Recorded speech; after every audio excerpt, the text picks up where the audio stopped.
Assalamualaikum warahmatullahi wabarakatuh. Perkenalkan, nama saya Intan Madiani Blogur, NPM 3061956129 dari Prodi Pendidikan Guru Sekolah Dasar, dan dosen pengampunya adalah Ibu Yulianti Hidayah.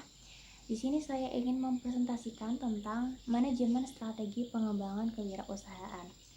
Nah, yang pertama itu bisa kita lihat slide-nya, pengertian manajemen. Apa sih itu manajemen?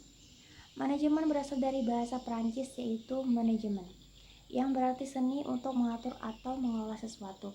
Nah, definisi manajemen adalah sebuah seni mengarahkan orang lain untuk mencapai tujuan melalui proses perencanaan, pengorganisasian, pengelolaan, dan pengawasan sumber daya dengan cara yang efektif dan efisien. Nah, lalu pengertian manajemen menurut para ahli siapa saja? Nah, di sini saya hanya menyebutkan dua saja. Yang pertama, Lawrence Appley. Beliau mengatakan bahwa manajemen adalah sebuah keahlian yang dimiliki oleh seseorang untuk menggerakkan orang lain agar mau menyelesaikan sesuatu. Nah, untuk yang kedua itu Mary Parker Foer. Berarti tugas seorang manajer adalah mengatur dan mengarahkan orang lain untuk mencapai tujuan organisasi. Nah, yang B, manajemen kewirausahaan.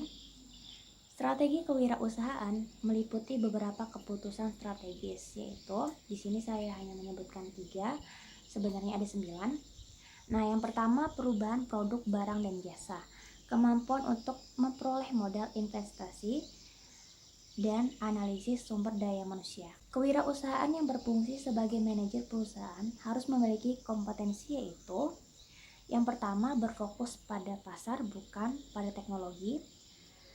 Yang kedua, merancang pendanaan untuk menghindari tidak terdanainya perusahaan. Yang terakhir, itu membangun tim manajemen sendiri. Fungsi-fungsi apa saja sih yang terdapat dalam manajemen dalam kewirausahaan ini? Nah, fungsi manajemen menurut Henry Fayol dan G.R. Terry yaitu yang pertama perencanaan, kedua pengorganisasian, yang ketiga penempatan, keempat pengarahan, dan yang terakhir 5 pengawasan.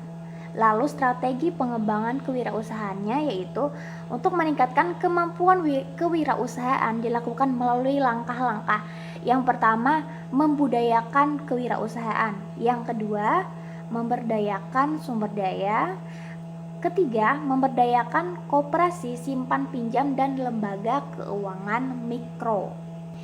Nah, untuk teori strategi, generik dan keunggulan bersaingnya, jadi menurut Michel P. Porter, beberapa aspek inti teori Porter, beliau mengatakan bahwa persaingan merupakan inti keberhasilan dan kegagalan. Yang kedua, keunggulan bersaing berkembang dari nilai yang mampu diciptakan oleh perusahaan bagi pelanggan atau pembeli. Nah, untuk fokusnya dalam keunggulan bersaing yaitu strategi yang berusaha mencari keunggulan dalam segmen sasaran tertentu. Nah, itu ada.